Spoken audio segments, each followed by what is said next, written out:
Welcome back to the Flow Performance Podcast. My name is Ricky Dan, founder of Flow Nutrition and your host. On today's episode, we chat with mindset and performance coach Simon Williams. Simon is the director of Motivation and Performance Partners, commonly known as MAPP, and Readiness camps. He is a former AIS athlete, award-winning artist, and PSYCH-K Certified Practitioner. Over the last 20 years, Simon has worked with Cricket Australia, World Surf League, AIS, NRL, and Olympic and Commonwealth Games coaches and athletes. During this time, he has helped some of the world's best athletes, international artists, coaches, and leaders to perform at their best. I first came across Simon from his work with Readiness camps and instantly knew that he was someone I needed to connect with. We both share a love and maybe even an obsession for everything high performance, surf, snow, and flow state. I truly admire the work that he does, and it is a genuine honor to have him on the podcast. In this episode, Simon answers the question, what's the go with staying in flow? Last time on the poddy, he discussed how to get into flow, and now we dive deep into strategies for staying in flow and maximizing your time in this ultimate state. He specifically mentions the importance of staying in the present moment, shifting the difficulty level of flow-inducing tasks, and how we can all create environments to eliminate distractions and facilitate long-lasting bouts of flow. Lastly, and a super exciting announcement, today is the first official day of our pre-sale of Flow nutritional bars. These have been 3 years in the making and are finally live and ready for you to place an order. Our Flow Energy Bar is the easiest and most effective way to fuel before and during exercise, while our Recovery Bar nails the basics for post-exercise recovery. Stock is currently very limited, so if you haven't grabbed yourself a box yet, don't wait. Jump on the website today and secure your order before they sell out. Now, this is such a valuable chat, so let's dive straight into it. Here is What's the Go with Staying in Flow State with Simon Williams. 3, 2, 1, All right, welcome back to the Flow Performance Podcast. My name is Ricky Dan, founder of Flow Nutrition. Today, I once again have a very special guest, mindset and performance coach Simon Williams. Mate, thanks for being here again. Mate, stoked. This is fun. Absolutely. Always love our chats, mate. So today's question is, what's the go with staying in flow state? Now, I'm very interested in this chat because I have very different types of flow, right? I get sort of exercise-induced flow. So when I'm running or surfing or snowboarding or going to the gym, I don't really find any issue with staying in flow when I'm exercising. I don't know why, but to me, those sorts of things, it just becomes very natural to stay in there. I don't need to try. But when it comes to flow in, like when I'm working or reading or writing or communicating or trying to be creative, that's when I find myself very easily distracted. I can get in and out of flow. I have to sort of be a bit more conscious and aware of staying on task sort of thing. So yeah, really interested to get any thoughts you have around, what the go is with staying in flow state. Where do we sort of start? A great question. I think we touched on a previous chat in terms of where do we start. The foundational start is obviously get calm. And then the next level is control, and the next level is flow. So it kind of moves up from calm to control to flow. What's the difference between the control and the calm part? Well, as the challenge increases, we're able to stay calm. So as the challenge becomes a medium, let's start at the start. If the challenge is low and we've got high belief in our own ability and high capability, we're calm, right? There's zero threat, zero issue. As we start to get a little bit higher on the challenge arm, which is like that medium size, then we're staying calm. But as it's getting bigger, we're staying calm, but we're in control of expressing our ability, of meeting the challenge that is in front of us.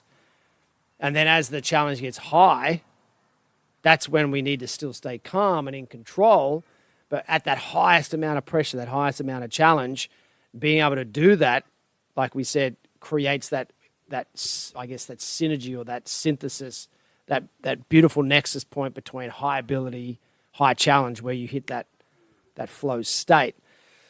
So in order to stay in flow, this is where you've got to look at the challenge arm. It's like, for me, like when it's surfing, unless it is literally like super hard, like challenging, I don't think I'm in flow. When I'm sitting out or in that space, it's more in control or I'm calm. When I'm on the wave, the challenge goes up to be able to ride it perfectly, to hit the pocket or to hit whatever particular maneuver you want to hit. Same thing on a snowboard, a bit more challenging. But the idea is like, as the challenge increases, are you able to stay in that state of presence, that state of calm, and be in the moment with whatever's happening? So thinking about how to stay in there, what are the things that take us out of that? What are the things that reduce the challenge? And as I said, you're sitting in the computer for an hour and a half trying to write. And my phone's sitting right next to me. There's a huge distraction, right? Dude, that is number one. Yeah. I mean, the stats are out there that every time, and this is a big one for the audience, every time you take a call, read a message, hear a ding on the phone, it's the average, the mean is about 23 minutes until you can get back to the state of depth, the deep work that you were doing. So every time you get distracted, there's a 23-minute lag. And again, if that thing's on all, the whole time you're doing deep work, you're never getting in, especially if you get one and then the next half an hour you get another one. You get like 7 minutes or something, which is ridiculous. That's not flow. That's torture. So absolutely, like if you want to do deep work, turn the phone on focus mode. But if you've got that habit of going to it like addictively, which 99% of the population do, it has to sit in another room. You have to get out of your chair. You then have to go to it and turn it on. You've got to do this. All these, again, precautions that will stop you from getting into it, because if something is in another room, you're more than likely going to stay in the chair. Now, that being said, that doesn't necessarily keep the challenge of what you're doing high, because, like you said, it's like I'm spending 90 minutes or whatever it is writing, and by that 45-minute point, I'm starting to look around. I'm getting a bit hungry. I'm getting a bit whatever it might be. So how do you keep the challenge high? And the Mofodoro technique. I recently found that. There's little YouTube videos you can have in the background. They've been fantastic. YouTube, anything that counts down, a ticking clock is always quite powerful. It's a tool they use very well, a mechanism in story writing, screenwriting, in film. Any kind of film that you've got like something's going to happen at a certain point, it's counting down the whole way towards it, and that creates a bit of urgency. And when you're in urgency, you've got more motivation. So that is a really powerful tool, creating some sense of urgency on it, some importance in terms of keeping the challenge high if you want to stay in flow. But ultimately, as we were saying, it's anything that will shift you. And I'm envisioning the Mihai Csikszentmihalyi's model of flow, which I use and refer all the time. It's amazing, specifically with what we do at MAPP. And the cycle's like the perfect alignment with that. When I see that, I can see at the top end, and I'll explain it to your listeners. It's kind of like you've got flow on the top right corner, which is high capability and high challenge.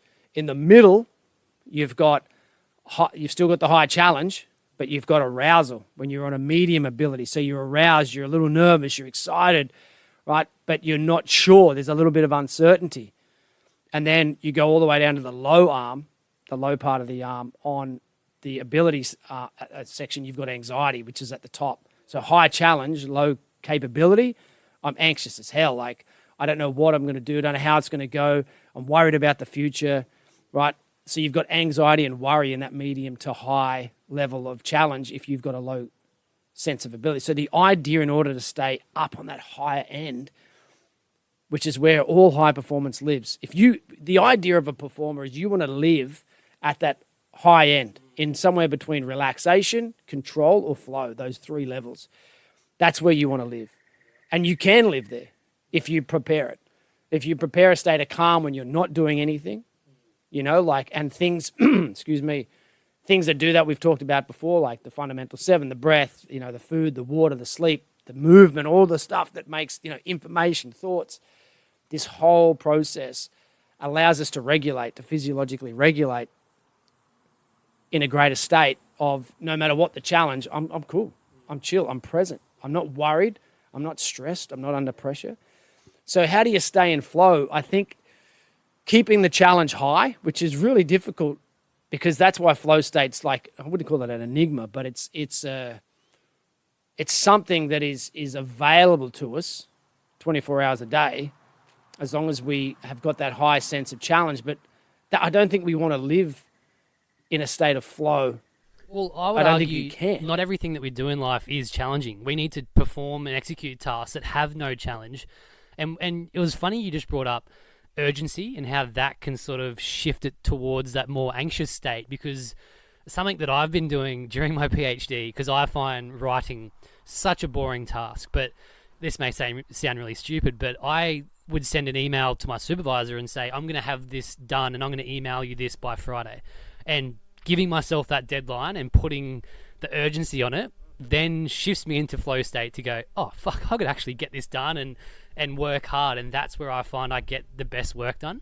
Does that sort of make sense? Totally, yeah. I mean, you think about people that cram before exams and,